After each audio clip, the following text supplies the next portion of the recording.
And we're back to IGN's E3 live show, streaming at you on e3.ign.com.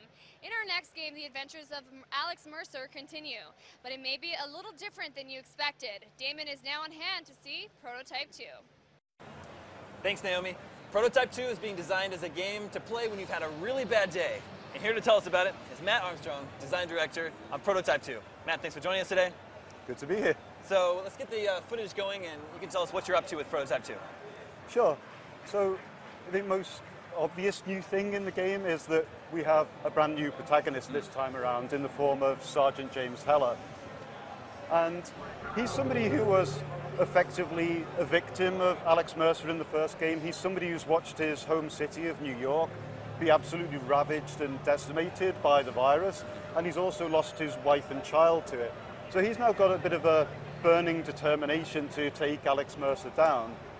And what we're seeing here is some footage from our vertical slice, which will show off some brand new powers and abilities. The first thing that we're going to see here is something that we call the biobomb, which allows Heller, who's currently in disguise as a Blackwatch soldier, to turn somebody into a living, walking, viral time bomb.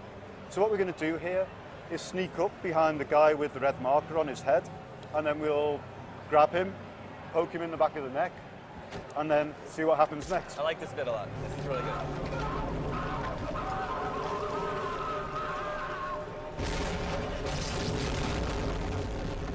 So this is a very gruesome game. It's a pretty effective area denial tool. It's pretty cool.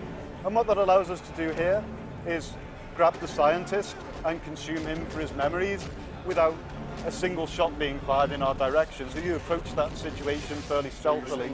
There are real rewards there. And of course the Web of Intrigue memories are back again from the first game as a way of just supporting the underlying narrative and sort of informing you more about what's going on in the game at any given point.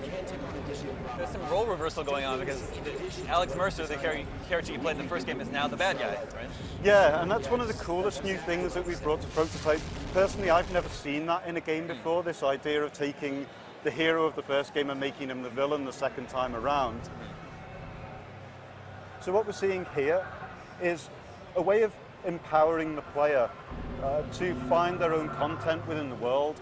We have this concept now of Blackwatch operations and key personnel associated with them. And you can use Heller's new hunting ability to basically send a pulse of energy out into the world, which will then radiate back off your target, enabling you to find the target without us having to do anything as artificial as place a target marker over the top of their head. And so again, you consume somebody and you gain a memory, but whereas in the first game getting a memory was an end unto itself, this time around getting a memory actually unlocks a brand new mission in the world, so players are really free to be able to drive their own path through the story this time around. And so moving on, what we're seeing here now is the mission that we've just unlocked, and of course brand new power in the shape of the tendrils. Powers, yeah. Tendrils are pretty much my favorite thing in the game. Great. They're so crazy and over the top and so procedural, you never ever see the same thing twice, which is really, really cool. Here And then ripping the rocket launcher off the tank and using it against its previous host. Yeah, and why not? Yeah, that's great. It just fits into our IP perfectly. Are we going to see footage of the tendril kills? How you can pull people apart with your tendrils? Yeah, for example, just like so. That's wonderful. And then you'll also see that a little bit more in the next section that we jump into, which is one of our underground lairs. Now you have a new system for giving missions to the player, right? They hack into, is it BlackNet? Yes, BlackNet. Okay. And BlackNet is kind of the secure encrypted communications network that Blackwatch use to communicate with their troops out in the field. But it also contains information about all of their ongoing operations in the green, yellow and red zones and the key personnel associated with them. And it's by hacking into that that you end up sort of identifying the targets that you're going to hunt down in the open world.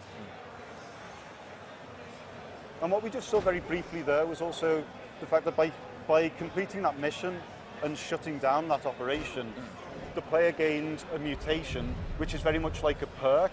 So dependent on your play style and what your choice of perk actually is, but my James Heller is going to be very different to your James Heller by the time you finish the game. Looks like there have been many graphical improvements made to the game. Yeah, we've improved graphics in two ways. One of which is by creating a brand new rendering engine, and also we have a brand new art director for Prototype 2 who's done an absolutely stunning job to this point. We're really proud of the way that the graphics are going this time around, and we feel like we're knocking it out of the park. Here he's going into a lair? Yeah, this is an underground lair. It's basically an infected breeding chamber, and from a player's standpoint, it's also kind of an underground treasure chest. So by consuming certain enemies, in this example, a spiked brawler, you can actually upgrade your powers this time around. You can make your blade bigger, faster, sharper, more deadly. And you'll also see here that players are much more in control of the combat this time around. You can always see which enemy is the most important one in the environment, the most deadly one, and you can see the attacks coming and react to them using things like the tactical dodge to leap over the top, and you have that moment of slow motion to really to be able to reassess the battlefield and decide what it is that you want to do next. You can hack limbs off enemies, cut them in half.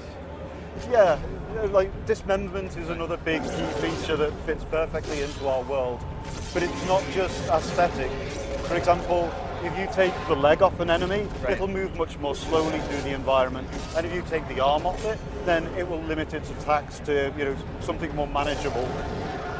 But there's certain enemies where you cut their legs off and their torso will still crawl to you as like a walking landmine, right? Yeah, absolutely.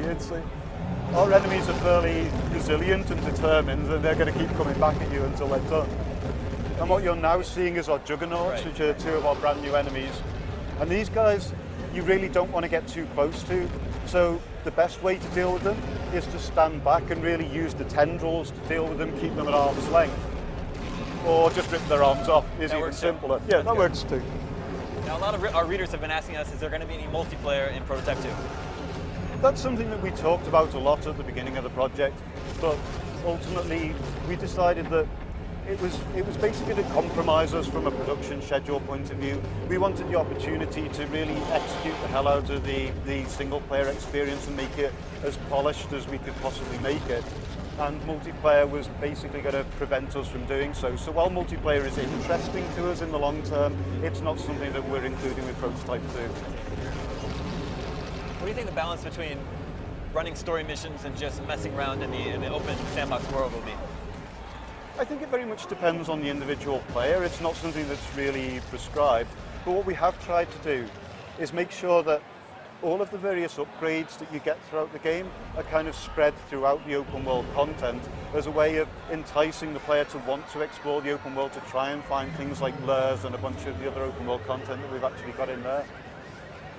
This is a new, larger enemy you have in the game, yeah?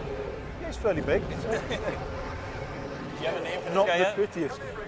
We're calling him Tiny for the time Tiny, that's being. pretty good, yeah. That's really good. Me being English, I like to think I bring a sense of irony to the team. I appreciate that. But yeah, not a subtle enemy.